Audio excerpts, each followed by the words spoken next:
continue dans l'apprentissage de Digital Performer 8. On va voir comment importer de l'audio dans Digital Performer. En l'occurrence ici, ce que je vais faire, c'est que je vais utiliser des boucles qui sont fournies par Motu sur son site gratuitement et les utiliser pour échafauder petit à petit mon projet.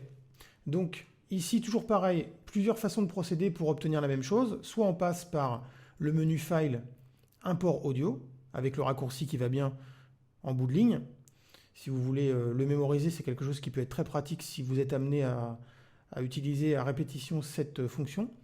Soit dans la fenêtre des Soundbit, ici, faire un clic droit et sélectionner Import Audio. Moi, personnellement, je préfère passer par là. Après, c'est au choix, c'est vous qui verrez à l'usage. Ici, je vais partir sur la base d'une boucle de guitare. Cette boucle de guitare, en fait, va me servir de base pour élaborer le reste de mon projet.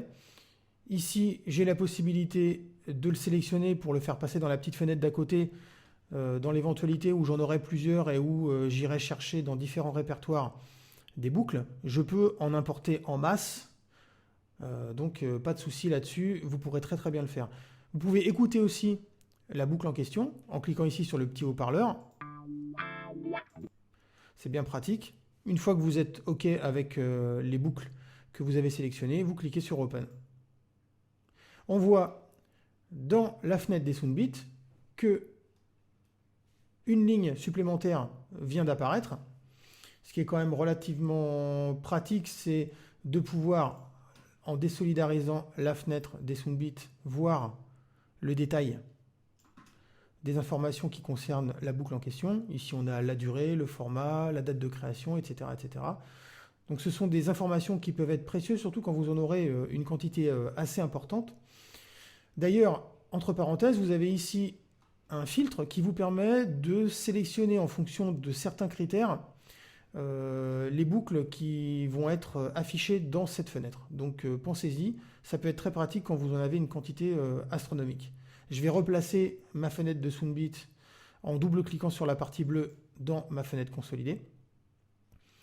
Et ce que je vais faire, c'est que je vais importer mon matériel audio dans mon onglet Tracks. Alors, ici, deux solutions. Soit je crée une nouvelle piste, une piste stéréo, et j'importe mon fichier audio à l'intérieur. Soit, tout simplement, je positionne mon curseur, qui d'ailleurs passe d'un affichage à un autre avec une petite main, sur les deux petites vaguelettes là. Je clique dessus, la petite main va se fermer, et je glisse ma boucle à l'intérieur, et je relâche, et automatiquement, ma piste est créée avec ma boucle qui est automatiquement insérée dans la piste. On remarquera que ma tranche correspondante à la piste audio a été, elle, automatiquement créée. Et si je sélectionne ma piste, j'ai mon inspecteur de piste qui, lui, répercute les informations de ma piste. Donc voilà comment très simplement importer de l'audio dans Digital Performer.